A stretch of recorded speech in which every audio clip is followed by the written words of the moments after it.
Hi, thanks for joining the channel again. Have you ever wondered what a sub-to deal is in real estate, otherwise known as a subject-to transaction?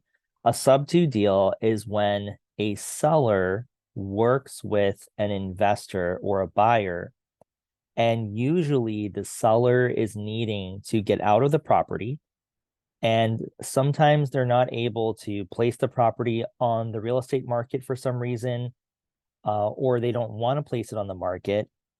But for whatever reason, it's a situation in which the seller has the mortgage in their own name, but deeds their property over to the investor or the buyer.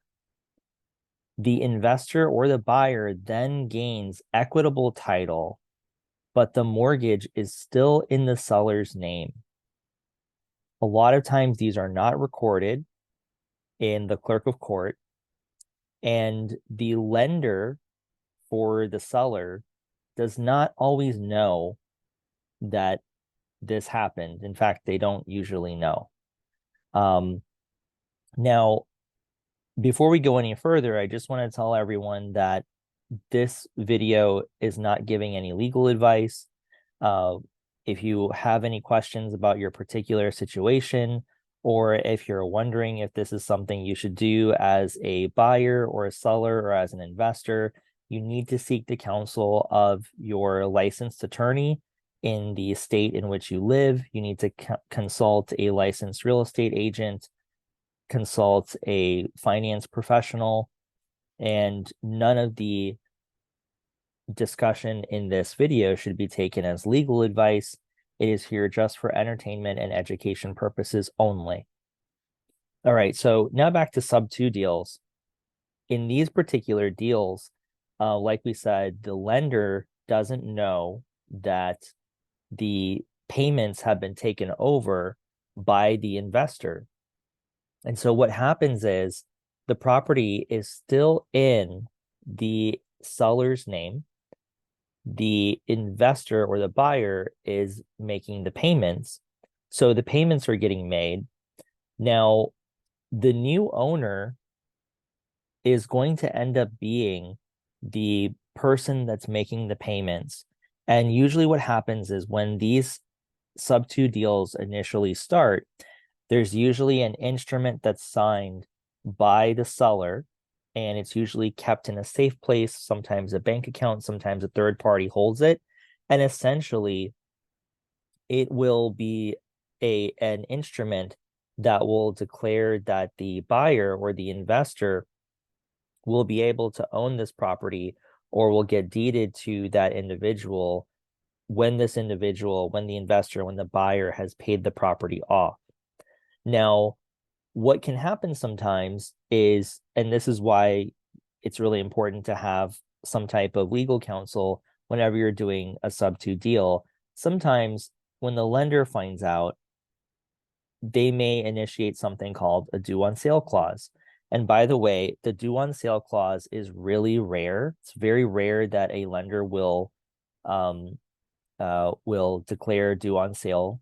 And that's essentially when the lender demands payment for the property because it's been transferred to another person, or another person has been making the payments, and they were not consulted. They didn't approve that.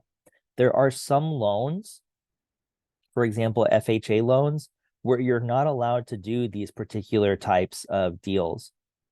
And whenever a lender calls the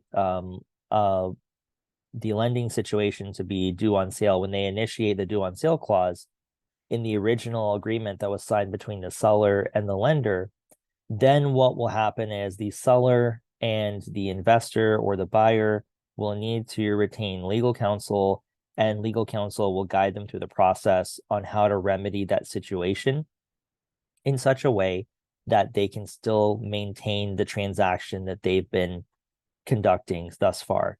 That's a little bit more complicated, and every state's a little bit different on how that would work. But suffice it to say, activation of a due on sale clause is something that doesn't happen very often. And when it does happen, there are remedies that an attorney can utilize to fix that problem. And a lot of times, the lender doesn't know that this is happening until or unless someone tells them.